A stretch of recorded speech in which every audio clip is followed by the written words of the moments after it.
Morning all. We're going to talk about my favourite buddy, my favourite tax collector, Simpson.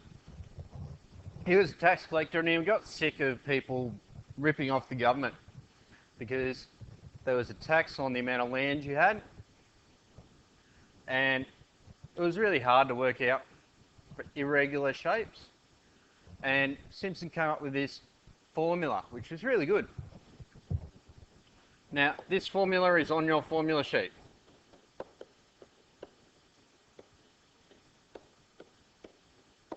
So I'm not expecting you to remember it, but we're going to run through how to do it.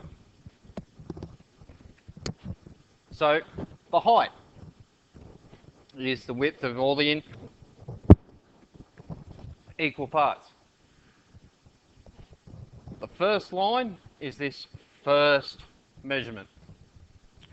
Then we do a middle measurement and our last measurement.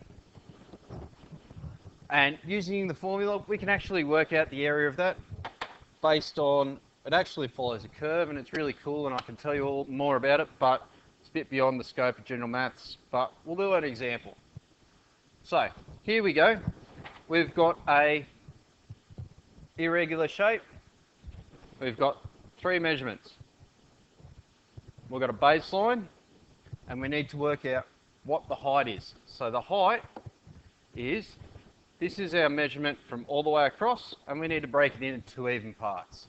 So we've got 42 divided by 2 gives us 21 for our heights. The first measurement, DF, D for distance, F for first, is 23. The middle measurement, DM, is 25. And our last measurement, DL, is 24. So what we're going to do is we're going to chuck it all in the formula.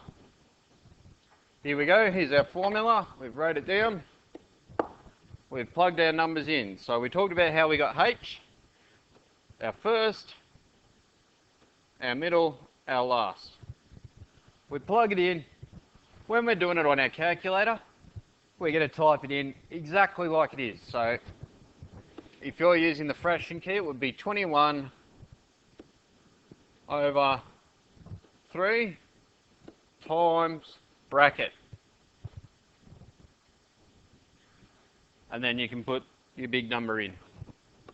All that stuff.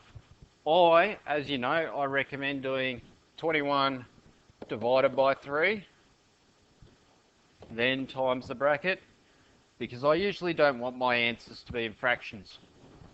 We plug in the numbers, out comes the answer. Simpsons Rule is quite nice that way. However, we can do more difficult ones. So in this case, we've got to use Simpsons Rule twice.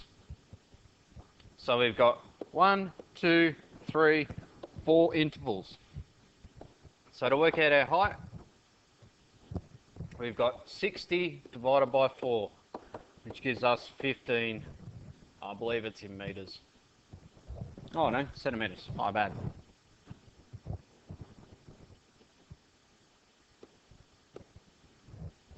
Right, so we're going to do the first half first.